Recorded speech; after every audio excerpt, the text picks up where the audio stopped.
So, Peacemaker, also known as,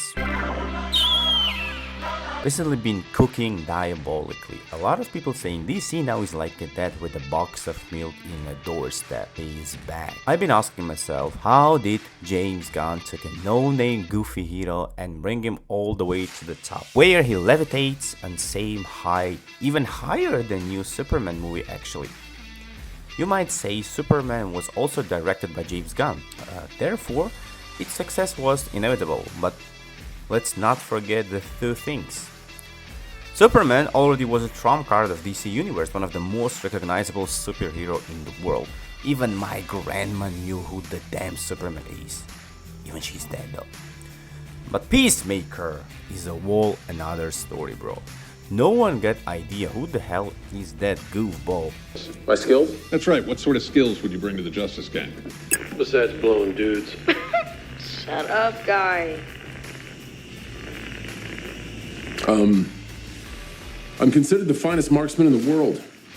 Not just with firearms, with any weapon, really. He murders people. Write that down.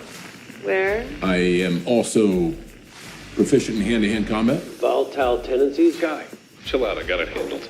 I have a variety of helmets. Put it under sociopathy there. Each one has a different power. DC decided to go for it. People were like, another DC project. I don't know. After a Black Adam and Fish Raper. Go fuck another fish, asshole! I'm so fucking sick of that rumor. It's not a rumor. Fuck you, Barry. People definitely were skeptic about this one. And here comes the airplane. Boom! People love the show. The vibe, the freaking John Cena that is officially face of Peacemaker now. Same as we couldn't imagine anyone else like RJR as an Iron Man and Hugh as Wolverine, of course. It's not that John Cena was born for this role, but this role itself was born for John Cena. It's obvious that this show has a lot of similarities with Marvel's Deadpool. The gore, the cock jokes and shit, but low-key I enjoy Peacemaker far more. Not only in terms of humor, that was far better in my personal opinion, but also as a drama show, it did a pretty good job. And Peacemaker is portrayed as only muscles, no brain hero out of all heroes. He might be the only one who actually speaks the language of the facts. Just listen to the speech, bro. Villains? No, he doesn't. So maybe you're not a superhero after all.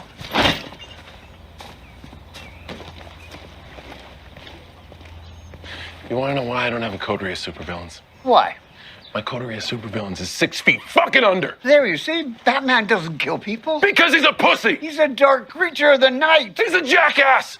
Who wrestles with murderers dressed like clowns and throws them in prison so they can break out of prison and then murder more people. Riddle me this. How many people you think Batman's indirectly murdered by being too much of a candy ass not to kill these fools who clearly need to be smoked once and for all, you wrinkly, Shar-Pei-looking dementia-infested fuck! Jesus. I was just trying to make conversation. Fuck it. Peacemaker makes you laugh and care about almost all of the characters in the show. Almost. We get a bunch of cool people who are relatable as fuck. 11 Street Kids. They don't like or act as a professional team or organization. They just are close friends who roasting each other and have their ups and downs. One of them gets to trouble, even the economist who was named as the pussy among the pussies with his ass on fire to help his friend. Different moral spectrums. I'm famously a gigantic pussy. For me, just looking somebody directly in the eyes is an act of heroism. In season 2, economist showed some balls, man. Bro, just look at that. To deal with your shit. I think you kind of are. What? If you read my dossier, you know I have social deficiencies that are worth dealing with for all my other talents. So you do kind of explicitly get paid to deal with my shit. You are one curmudgeonly motherfucker, Ginger Cool. Oh, what the fuck? I told you not to call me that. Motherfucker! Back off, Flurry. My boy finally stands up for himself. He just spit it on the face of a black man. What got out? A black! What? And let's not forget about the Duck God, Eagly, one of the strongest, if not the strongest character in the series. We all saw that Red Wild was on a crack talking about Prime Eagle shit until episode 5. Fun fact, Eagle doesn't exist in the comics. Did you know this? So it's James Gunn's original character. He created while he was on his trip on Thailand and accidentally committed himself to Islam.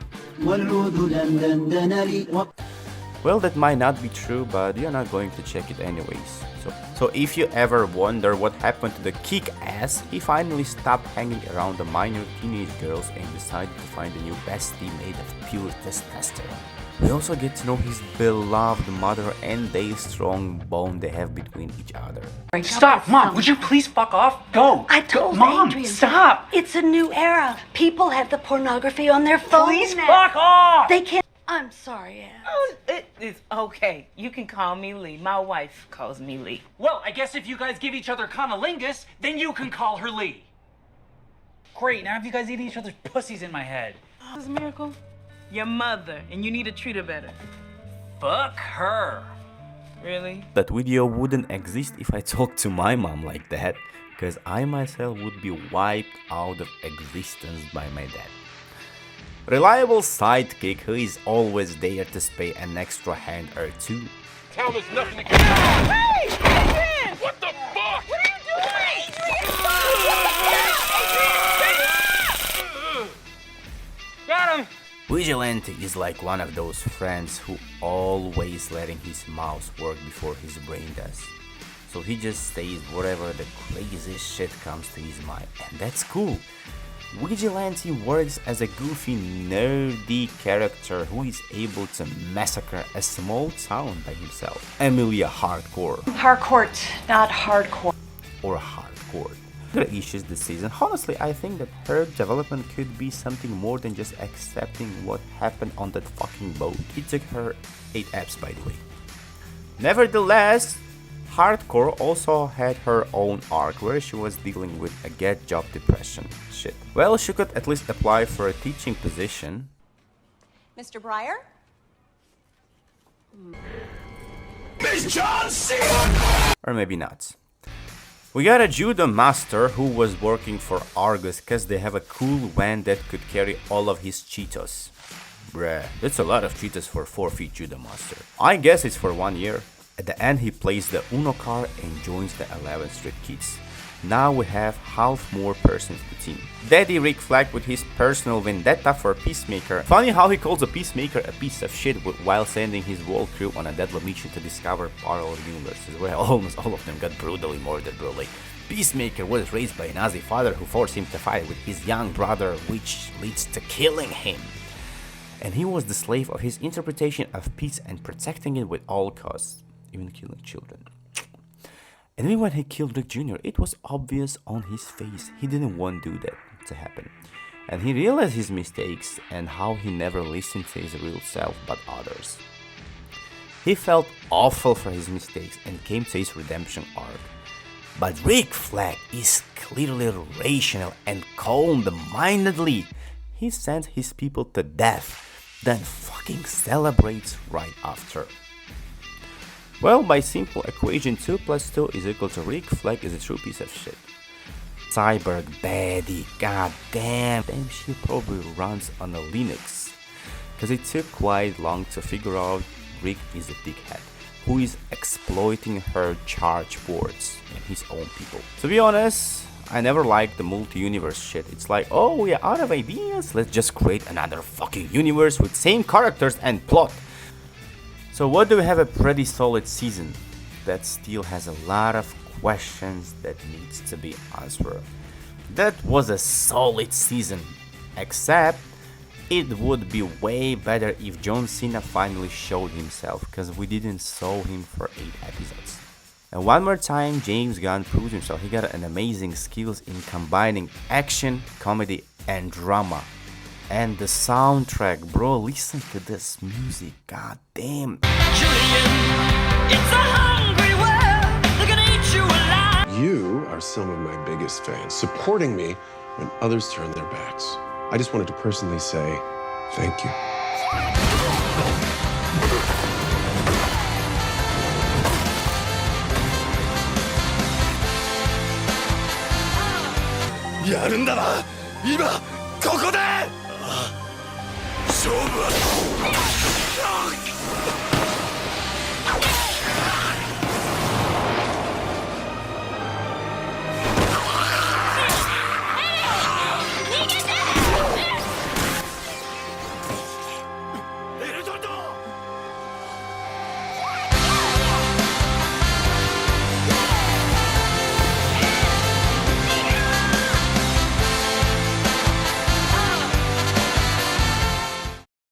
That is definitely going to my playlist. Yeah, this is it.